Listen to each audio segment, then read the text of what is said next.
Il n'y a toujours pas de réseau. C'est pas vrai. Si.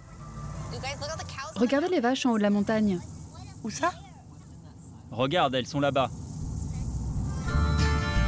Pour Spencer, Alexandra et leurs 2 enfants, c'est le grand jour. Il est chirurgien, elle est photographe. Et ils vont poser leurs valises dans l'une des régions les plus isolées du pays. L'Idaho! On y est! L'Idaho, un état rural, peuplé d'à peine 2 millions d'habitants, bien loin des côtes californiennes, où la famille vivait jusqu'alors. À San Francisco, on était entouré par de grands immeubles et des maisons partout. Dans la ville, il n'y avait pas beaucoup de place pour respirer. Ici, on va avoir beaucoup plus d'espace. Et les montagnes, ça me manquait les montagnes. Alexandra et Spencer ne sont pas les seuls à être attirés par cette nature spectaculaire. En 10 ans, la population de l'Idaho a augmenté de 20%. On arrive dans 5 minutes. Le couple a acheté une maison dans cette banlieue résidentielle aux abords de la capitale de l'État, Boise. Montez, montez! La maison, la maison. Attendez une seconde, je prends les clés. Leurs enfants, Everest et River, y entrent pour la première fois, tout excités. Alors les enfants, vous en pensez quoi? Descendez, on ira voir vos chambres après. Regardez tout l'espace qu'on a. Et ça, c'est ta chambre. Leur nouveau chez eux est spacieux. 4 chambres, un grand jardin et même une salle de jeu pour les enfants. Ouh, regarde, regarde! Pour cette maison de 280 mètres carrés, ils ont déboursé 900 000 €. En Californie, ils auraient payé 3 fois plus cher pour la même surface. Regarde là-bas, c'est ton bureau. Je sais, je vais enfin avoir une pièce pour moi. Une bien meilleure qualité de vie pour leur famille et surtout, loin de l'insécurité des grandes villes américaines. Ici, nous nous sentons en sécurité. Les gens ont un vrai sens moral. C'est un grand soulagement pour moi, pouvoir me détendre et savoir que mes enfants ne courent aucun danger. Ça n'a pas de prix.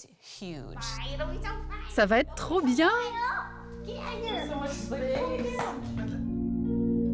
C'est la promesse d'une vie tranquille, dans une banlieue rangée, au grand air. Ce retour aux sources de l'Amérique aimante de plus en plus de familles. Avec l'Idaho, Alexandra, Spencer et leurs enfants ont fait le choix de l'une des contrées les plus sauvages des États-Unis. Mais savent-ils réellement où ils mettent les pieds? Evie, tu descends? Nous retrouvons Alexandra et ses enfants, Allez, viens faire ton cartable. 2 mois après son déménagement de Californie. La famille a pris ses marques dans le quartier. Et pour Everest, 6 ans, c'est le premier jour d'école. On prend une petite photo souvenir?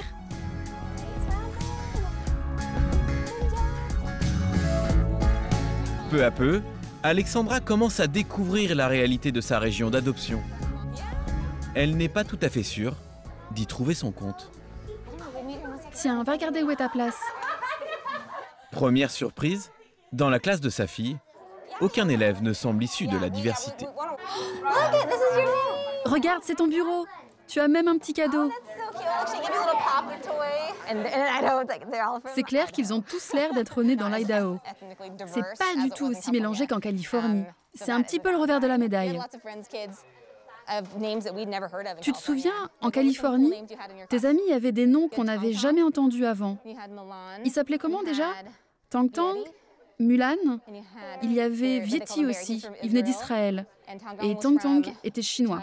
Tous ses amis venaient d'autres pays, c'était vraiment super.